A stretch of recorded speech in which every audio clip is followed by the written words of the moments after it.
이 시간에는 사도행전 9장 31절부터 35절 말씀까지 읽었습니다. 오늘은 사도행전 41번째 시간으로 부제목은 일어나 내 자리를 정돈하라 입니다. 일어나 내 자리를 정돈하라. 우리가 지금 쭉 살펴본 사도행전 9장은 이제 초대교회에 등장하는 사울이라는 사람에 관한 증거예요. 우리가 잘 알고 있는 바울이죠. 자, 이 사울에 관하여 증거하고 있는 이 증언의 마지막 구절이 본문 31절인데 이렇게 마무리하고 있습니다. 시작. 그리하여 온 유대와 갈릴리와 사마리아 교회가 평안하여 든든히 서가고 주를 경외함과 성령의 위로로 진행하여 수가 더 많아지니라. 자, 헬라파 유대인들이 집요하게 사울을 죽이려고 하는 그 위협을 피해서 사울은 고향인 길리기아 다소로 낙향을 했어요. 칩거합니다. 그런데 이런 사울의 상황과는 달리 온 유대와 갈릴리와 사마리아로 퍼져나간 교회는 날로 평안 속에서 견고해지고 그 수가 많아졌다는 거예요. 이상하잖아요. 예수님을 만난 사울은 지금 핍박을 당하고 쫓겨다니고 자기 고향으로 돌아가서 숨었는데 교회는 날로 부흥하고 있는 거예요. 자, 오늘 본문 성경에 보니까 이렇게 교회가 부흥하는 이유를 이렇게 설명하고 있어요. 당시 교인들이 주를 경외함과 성령의 위로로 나아갔기 때문이라고 말씀하고 있습니다. 자, 여러분들이 가지고 있는 성경 본문 31절 사도행전 9장 31절을 자세히 보면 위로라고 써 있고 그 단어 앞에 각주 번호가 써 있죠. 1이라고 써 있습니다. 그리고 성경 맨 아래를 보면은 1 그러고 뭐라고 써 있느냐? 또는 후원으로 이렇게 써 있습니다. 즉 여기서 말하는 성령의 위로는 성령의 후원이라고 번역을 해도 틀리지 않는다는 뜻이에요. 자, 후원이 무슨 뜻입니까? 후원하다. 뒤에서 도와준다는 뜻이에요. 자, 성령님은 하나님입니다. 천지를 창조하신 하나님의 영이 후원하셔요. 뒤에서 도와주셔요. 그러면 어떤 상황 속에서도 교회가 견고해지지 않겠습니까? 확장되지 않겠습니까? 이건 너무 당연한 말이죠. 그런데 본문을 가만히 보면 성령의 후원만 얘기하고 있지 않아요? 뭐라 그랬습니까? 교회가 안정되게 부흥하는 원인을 주를 경외함과 성령의 후원 이렇게 증언하고 있어요. 여기 나오는 이 두 단어의 순서가 중요합니다. 나도 하나님의 후원을 받고 싶습니까? 그러면 이 순서를 기억해야 되죠. 성령님께서 먼저 후원해 주셨기 때문에 당시의 교인들이 주님을 경외한 것이 아니라 순서가 뭐가 먼저예요? 당시의 교인들이 주님을 경외한 것이 먼저예요. 당시의 그리스도인들이 주님을 경외함으로 성령께서 그들을 후원해 주셨고 그 결과로 핍박을 당하고 있는 그 위기와 위협의 상황 속에서도 교회는 더욱더 견고해지고 확장될 수 있었다. 그러므로 이 짧은 본문의 말씀이야말로 그리스도인들이 우리 주님을 하나님을 경외하는 것이 얼마나 중요한 것인지를 우리에게 설명해 주고 있어요. 성경에는 경외하다라는 말이 많이 나와요. 자, 그러면 하나님을 경외한다는 것이 무슨 뜻일까요? 여기서 우리말 경외하다로 번역되는 히브리어 동사는 야레라는 단어예요. 그리고 헬라어 명사로 경외를 푸오보스라 그러고 헬라어 동사 경외하다를 푸오베오라 그래요. 자, 그런데 이 야레, 푸오보스, 푸오베오 이 단어들이 전부 또 무슨 뜻이냐? 두려워하다라는 뜻을 가지고 있어요. 그러니까 하나님을 경외한다는 것은 단순히 하나님을 찬양하고 하나님을 예배하는 것만을 뜻하는 것이 아니라 무슨 뜻을 내포하고 있느냐? 하나님을 두려워한다는 뜻을 가지고 있어요. 자, 보세요. 내가 아무리 하나님을 찬양하고 하나님을 예배한다 하더라도 내 속에 하나님을 두려워하는 마음이 없다면 그 신앙생활은 한낱 자기만을 위한 무당을 찾아가고 우상을 찾아가는 그 푸닥거리와 별반 다를 바가 없어요. 왜? 나 혼자 복받기 위해서 찾아가는 거니까. 점쟁이 왜 찾아가요? 내 앞길에 어려운 일 안 만나려고 찾아가잖아요. 예? 무당 왜 찾아가요? 내 앞길에 장애가 없게 하려고 찾아가잖아요. 똑같다 이 말이에요. 예. 그러면 우리의 신앙이 다른 것이 뭐냐? 하나님을 두려워함이 있다 이 말이에요. 하나님을 두려워한다. 하나님을 두려워하지 않는 사람의 신앙생활은 가만히 보면 하나님을 위한 것이 아니라 자기를 위한 거예요. 예? 자기가 부자 되기 위해서 예배드리고, 자기가 잘 살기 위해서 예배드리고, 자기가 아프지 않으려고 예배드리고, 다 자기를 위한 거예요. 그런데 하나님을 두려워하는 순간 달라집니다. 달라져요. 그러니까 성경에 나오는 하나님을 경외한다는 말은 하나님을 두려워한다는 뜻이에요. 창세기부터 요한계시록에 이르기까지 하나님을 경외하라는 말은 전부 마찬가지예요. 하나님을 두려워하라는 뜻이에요. 이 동일한 의미의 히브리어와 헬라어 단어를 한글 성경이 두려워하다 또는 경외하다라고 번역하고 있는데, 단지 차이가 있다면 경외하다라는 말은 우리말 두려워하다라는 말을 한자로 말한 거예요. 한자로. 그러므로 믿음이 뭐냐? 믿음은 하나님을 경외하는 것이다. 하나님을 경외하는 것은 뭐냐? 하나님을 두려워하는 것이다.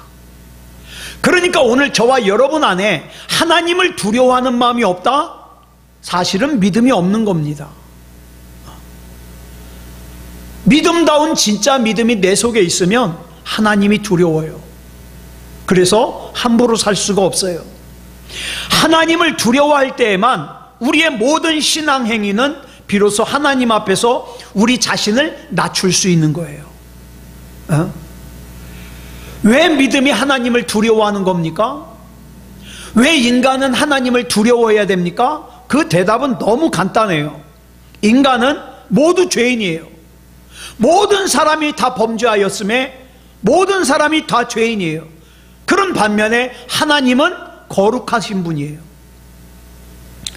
그래서 죄인인 인간은 거룩하신 하나님을 두려워할 수밖에 없어요.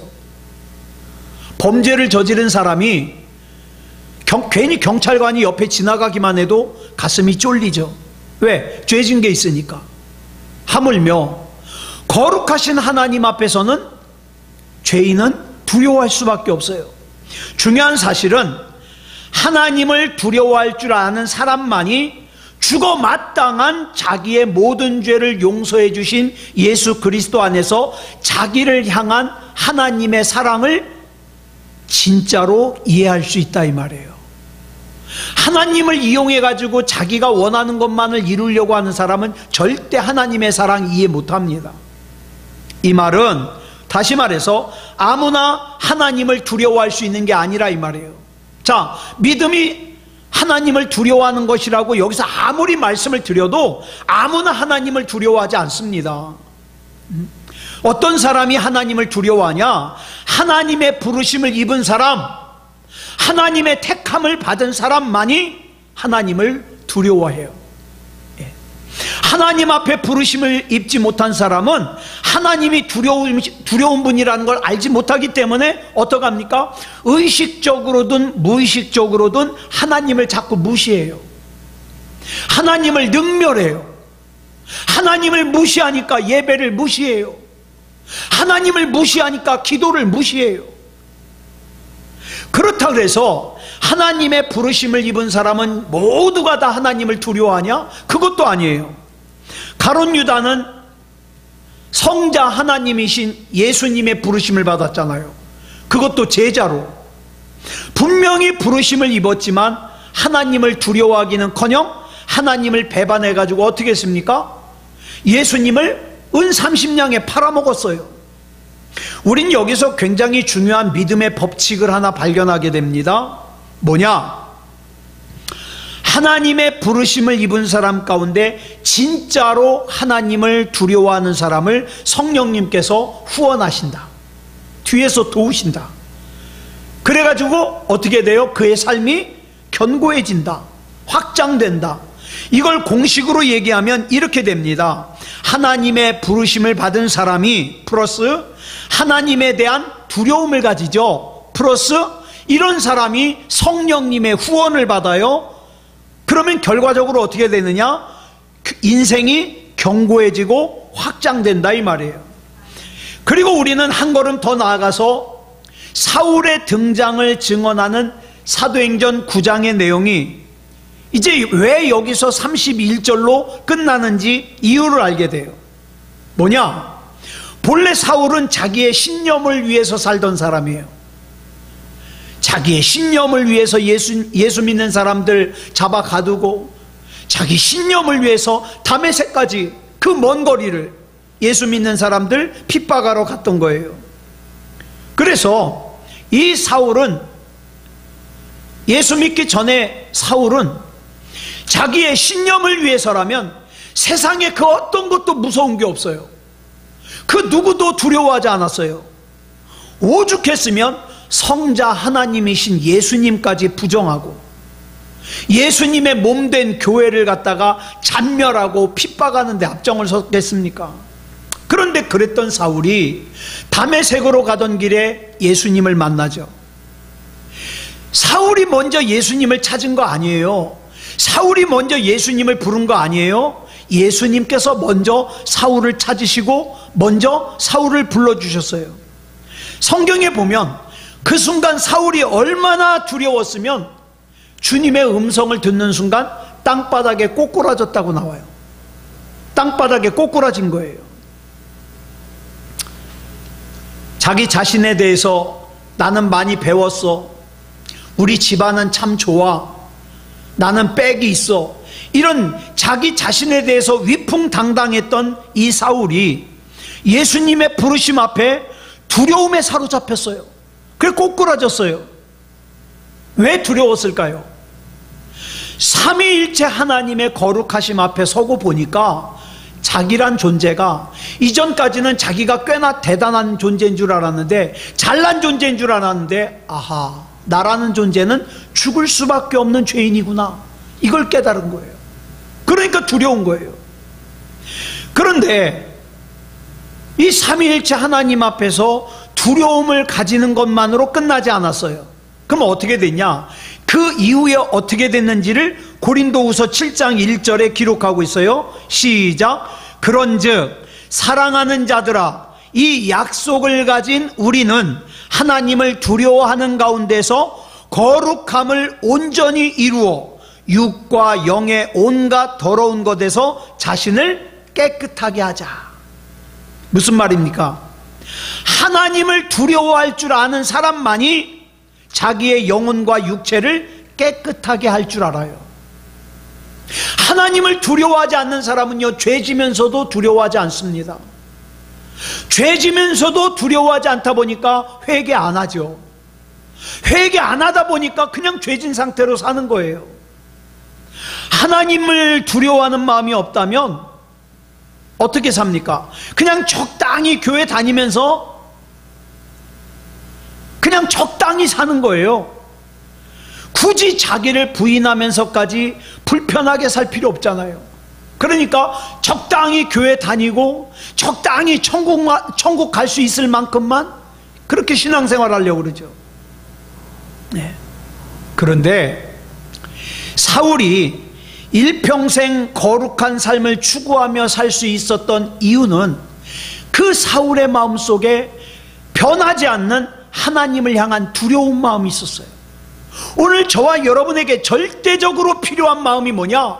이 하나님을 두려워하는 마음이에요. 하나님을 두려워하는 마음.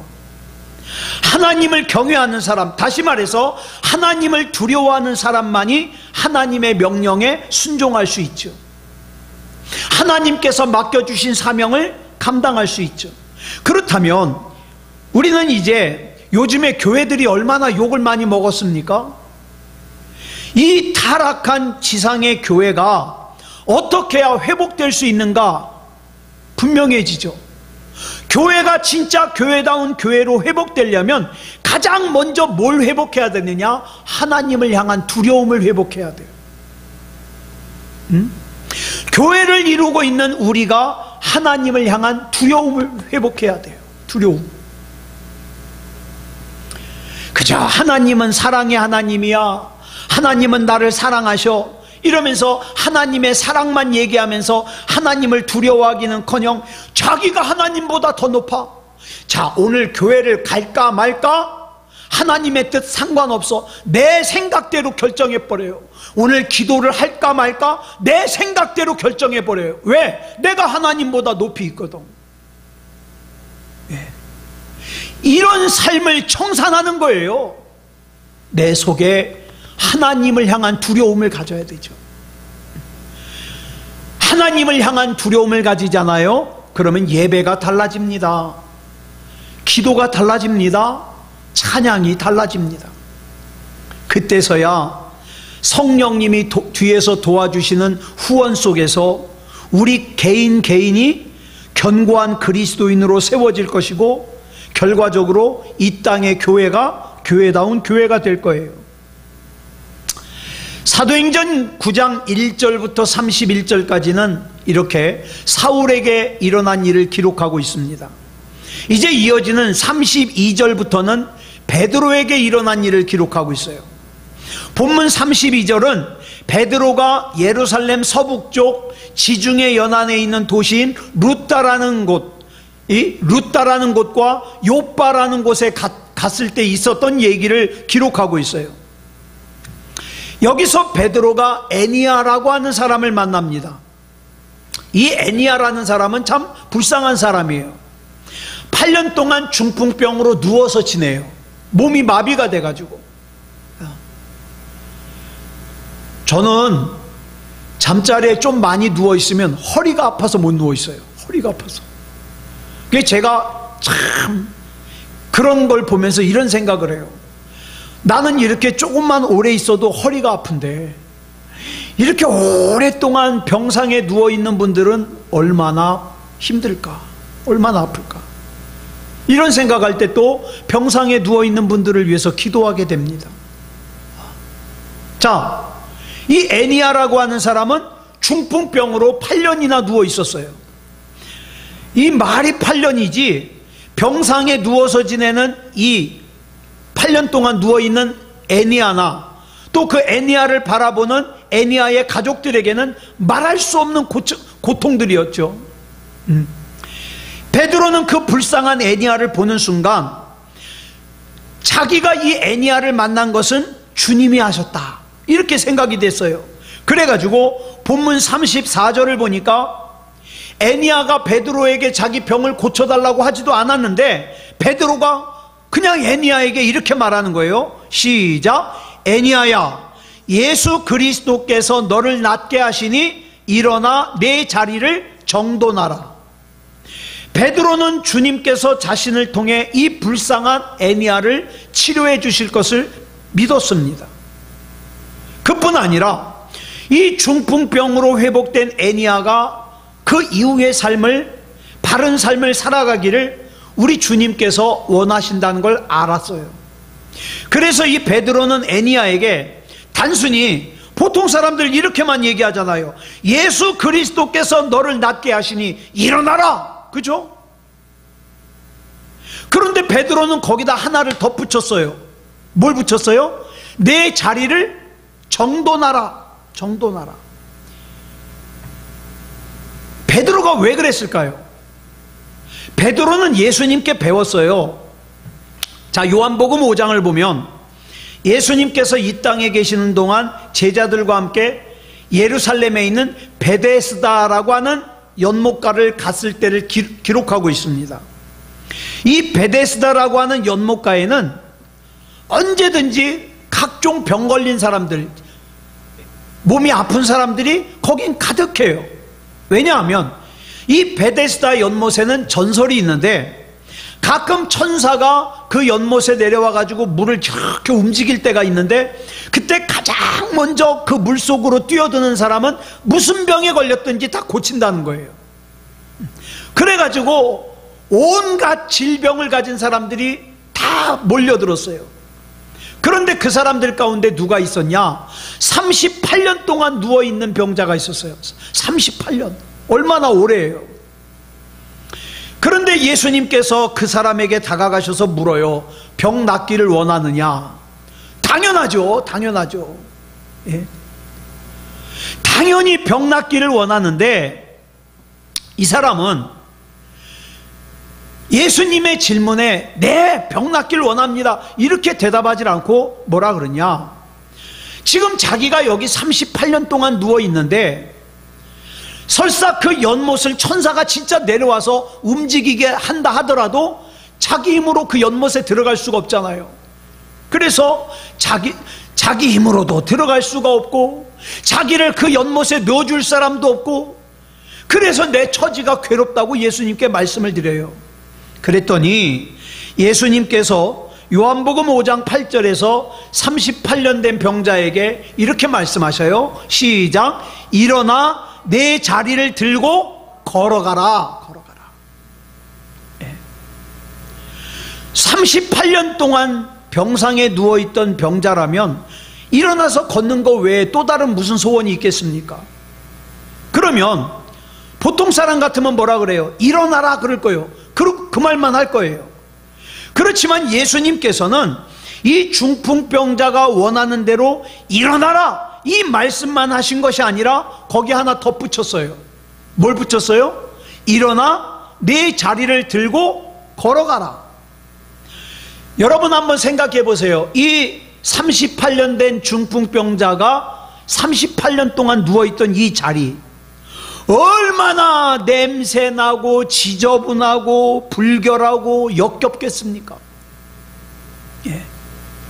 그런데 예수님께서는 38년 된 병자의 육체만 치유하시는 것이 아니라 그의 삶도, 그의 주변도 바르게 정돈되기를 원하시는 거예요.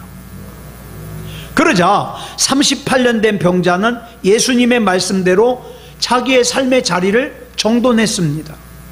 이걸 옆에서 목격했던 베드로는 예수님께 배운 그대로 애니야에게 말하는 거예요.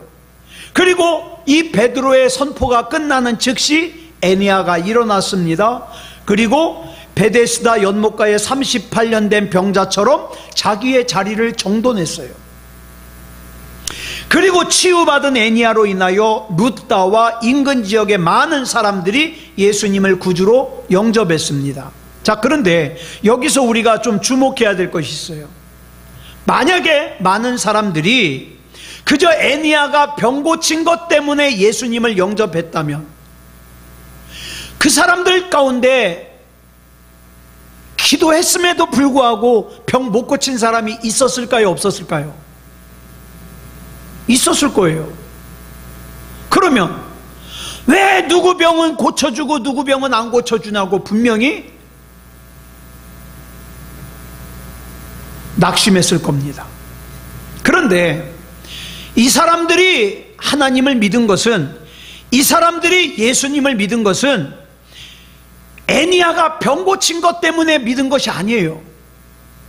애니야가 병을 고쳐 일어난 다음에 자기 주변을 정돈하는 새로운 삶을 사는 걸 보고 예수님을 구주로 영접했기 때문에 그들 역시 예수님 안에서 그 삶을 정돈할 수 있었습니다. 오늘날 우리에게 가장 약한 부분이 이거예요. 하나님 앞에 달라고 하는 건 많아요. 하나님 돈 주세요, 이 문제 해결해 주세요, 병 고쳐 주세요, 하나님 잘 살게 해주세요. 하나님 앞에 구하는 건 많은데 뒤에 정돈이 없어요. 정돈이. 신앙생활이 뭐냐? 한마디로 말하면 삶의 정돈이에요. 죄로 얼룩지고 헝클어져 있던 삶이 예수님의 십자가 보혈로 깨끗하게 씻어지고 정돈되는 거예요. 내 욕망과 욕정의 덫에 빠져가지고 무절제하게 방황하느라고 어수선했던 내 삶의 자리가 예수님 안에서 정돈되는 거예요. 잘못된 감정과 이기심으로 갈기갈기 찢어졌던 내 인간관계가 예수님의 사랑 안에서 정돈되는 거예요. 바른 삶의 방향을 잃어버렸던 내 삶의 목적이 진리 안에서 바른 방향으로 정돈되는 거예요. 그러니까 기억하세요. 내 삶을 바르게 정돈하는 것 없이는 진짜 신앙생활을 살 수가 없습니다. 그런데 많은 사람들이 자기는 예수님을 믿는다고 하는데 그 정돈되지 못한 삶 때문에 주변 사람들의 눈살을 찌푸리게 만들어요. 뭐 예수 믿는 사람이 저러냐는 거예요. 교회 다니는 사람이 저러냐는 거예요. 왜? 삶이 정돈이 안 됐거든요. 죄와 죽음의 굴레 속에서 어지러질 대로 어지러진 우리의 삶을 예수님의 진리와 생명으로 반듯하게 정돈될 수 있도록 우리는 기도하면서 정돈하는 삶을 살아야 됩니다. 자, 그러면 예수님께서 우리에게 궁극적으로 주기를 원하시는 것이, 또 요구하시는 것이 삶의 정돈이라면 그 이유가 뭘까요? 예수님께서 정돈 그 자체를 기뻐하시기 때문입니까? 예수님은 막 삶을 정돈하는 걸 기뻐하셔서요? 자, 아까 읽었던 본문 34절, 이 줄친 걸 보면 뭐라 그랬습니까? 내 자리를 정돈하라. 이걸 헬라어로 뭐라 그러냐? 스토로손 세아우토, 스토로손 세아우토라 그래요.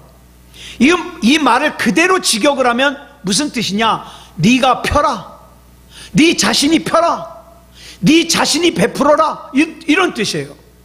자, 베데스다 연못가에 38년 동안 누워있던 이 병자나 8년 동안 중풍병으로 누워있던 루다의 애니아는 여태까지 자기 자리를 자기 손으로 펴본 적이 있어요, 없어요? 없어요. 필 능력이 없잖아요. 아니, 거동조차 움직일 수가 없는데 어떻게 자리를 펴요? 여태까지 남의 도움을 받았어요. 그랬기 때문에 지금 자기가 깔고 있는 자리마저도 누군가가 깔아준 거예요. 그런데 예수님께서는 그들에게 이제부터 자기 자리를 펴는 사람이 되라는 거예요. 그리고 스스로 자기의 자리를 펼 뿐만 아니라 다른 사람의 자리도 펴주는 사람이 되라, 이 말이에요. 다른 사람에게 도움이 되라, 이 말이에요. 다시 말해서 일방적으로 받기만 했던 삶에서 이제는 다른 사람들에게 도움을 주는 이타적인 삶을 살아라, 이 말이죠. 우린 여기서 자기 삶을 정돈하는 것과 이타적인 삶의 상관관계를 깨닫게 돼요. 진리 안에서 자기의 삶이 정돈된 사람만이 누군가를 위해서 살 수 있어요. 자기의 삶이 정돈되지 않은 사람은 다른 사람을 위해서 살 여유조차 없어요. 여유조차. 그런데도 굳이 내가 누구를 도와주겠다 그러잖아요. 잘 들으세요. 정돈되지 않은 상태에서 누구에게 훈계를 하고 누구에게 말을 하고 누구에게 행동하는 것은요, 오히려 그 사람에게 상처가 될 수가 있어요. 해치는 것이 될 수 있어요. 자, 한번 보세요. 하루 종일 술에 쩔어 사는 알코올 중독자가 다른 사람에게 착한 일을 하고 싶어요. 그 사람이 할 수 있는 착한 일은 뭐밖에 없어요? 술 사주는 것밖에 없어요. 네? 음란한 것을 좋아하는 사람 역시 다른 사람에게 좋은 일 하면은 좋은 일을 하려고 그래요. 뭐밖에 할 게 없어요? 음란한 거 같이 나누는 것밖에 없어요. 그렇다면 이제 우리는 그동안 우리 스스로 해결할 수 없었던 그 문제에 대한 답을 얻을 수 있어요. 뭐냐? 나라는 사람은 누군가를 위해서 내가 참 좋은 일을 하고 싶은데 이상하게 그 과정 가운데서 예기치 않은 문제가 계속 터져요. 그래서 내 의도와 상관없이 자꾸 안 좋은 일이 일어나요. 그렇다면 왜 누군가를 위한 나의 베풀미 오히려 오작동이 될까? 이유가 있어요. 내가 아직 정돈되지 않은 거예요. 예수님 안에서. 진리 안에서 정돈되지 않은 삶은 결국 어떻게 돼요? 모난 삶이 될 수밖에 없고, 그 모난 삶은 어떻습니까? 다른 사람을 찌르는 가시가 될 수밖에 없어요. 그래서 말 한마디를 하더라도 다른 사람을 아프게 하죠. 행동 하나를 하더라도 다른 사람을 아프게 하죠. 그러니까 진리 안에서 정돈되지 않은 상태에서 하는 모든 말과 행동은 흉기가 되기가 쉬워요. 가시가 되기가 쉬워요. 그래서 다윗은 시편 141편 3절에서 이렇게 기도하잖아요. 시작. 여호와여, 내 입에 파수꾼을 세우시고 내 입술의 문을 지키소서. 왜? 정돈되지 않은 상태에서 무의식적으로 나가는 말은 흉기가 되니까, 가시가 되니까. 그런데 우리 주님 은혜 가운데 정돈이 되니까 진리 안에서 정돈된 베드로의 삶은 어떻게 변했습니까? 루다의 애니아의 삶까지 정돈시켜 주잖아요. 나아가서 온 인류에게 예수 그리스도의 생명을 전해주는 삶을 살게 되잖아요. 루다는 애니아는 어때요? 애니아 역시 정돈하는 삶을 살다 보니까 그 주변에 있는 사람들을 인도해내는, 예수 그리스도의 생명으로 인도해내는 견인차 역할을 하게 되더라. 그런데 우리가 정돈하지 않잖아요. 다른 사람에게 예수 믿으라고 권하면 뭐라 그래요? 니나 잘해. 예수 믿는 사람이 말을 그렇게 해? 예수 믿는 사람이 행동이 그래? 니나 잘 믿어. 이렇게 한다고요.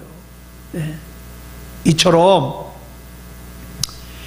진리 안에서 정돈된 사람의 삶은 다른 사람의 생명을 구원할 수 있지만, 정돈되지 않은 삶은 구원의 길로 이끌 수가 없어요.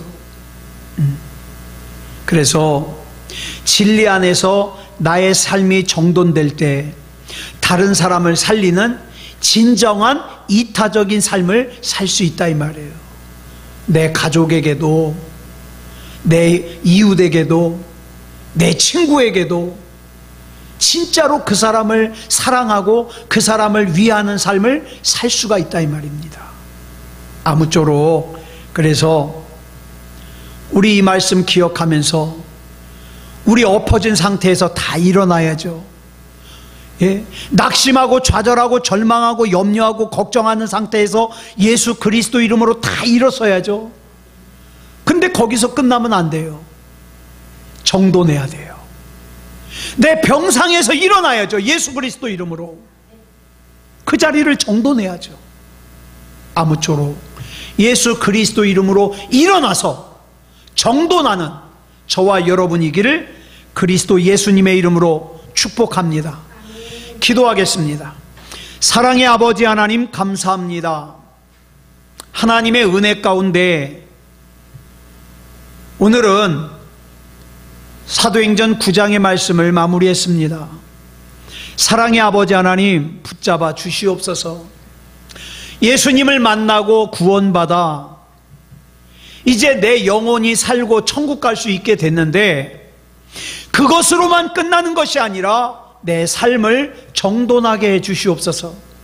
내 말도 정돈하고 내 생각도 정돈하고 내 행동도 정돈하여 진짜 복음의 통로가 되게 하시고 예수 그리스도의 증인이 될 수 있도록 인도해 주시옵소서.